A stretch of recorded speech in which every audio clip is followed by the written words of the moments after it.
para swerte ako eh. Yan, bili ko lang eh. Oo.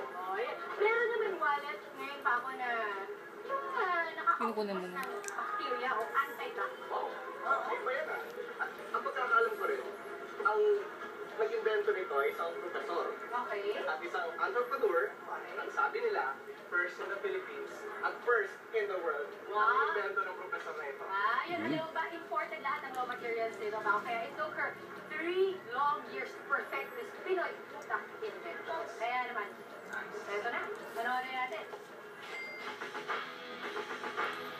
Gaano man kalaki yung karami ang ating pera, mas marami pa rin daw ang bakterya na nakapaligid dito, invisible to the naked eye.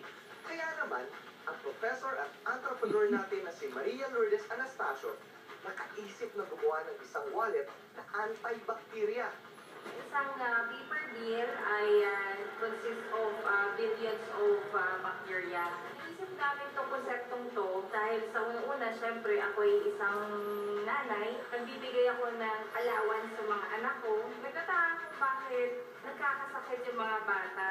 Una-una yung nais ko na sumisipon or inuubo. Alam naman natin na ang pera ay talagang madumi. Pag nilagay po natin yung pera natin dito sa wallet, sa loob at labas ng wallet na to ay coated na to ng antibac. So pag nilagay po natin ang pera natin dito sa loob, hindi na siya yung dadami pa yung bacteria sa pera natin, kundi ito po ay magle-lessen or mani-minimize yung pagdami ng bacteria sa pera. 2009 nang maisip niya ang konseptong ito. Pero dahil wala sa Pilipinas ang tamang resources para makagawa ng ganitong klaseng pitaka, minabuti niyang mag-research at maghanap ng supplier sa ibang bansa. At ngayong 2013, ready na sila ipakilala ito. Nagkaroon kami ng extensive research. Nakapag-tie up kami with collaboration with the foreign companies. Humingi kami ng tulong kung ano yung pwede nilang ibigay sa amin, information regarding putting up this kind of product, which is antibacterial paper wallet.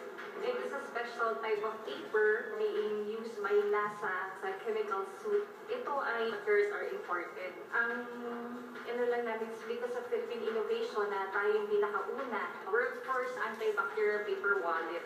Bukod sa antibacteria na ang wallet na ito, ibang klase rin daw ang tibay nito.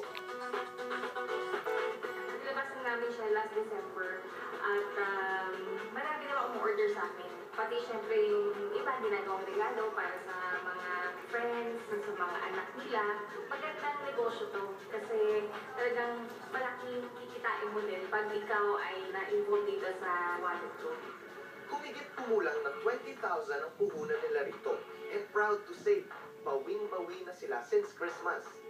At ginatarget naman nila ngayon ang ma-export ang kanilang produkto.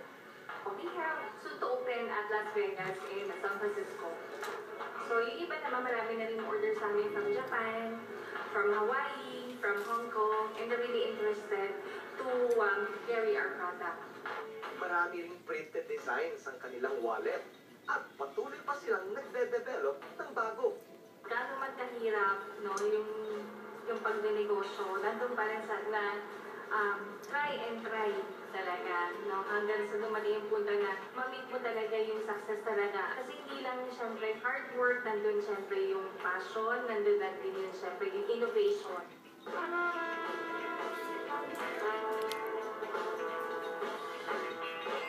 Sabi ni Tita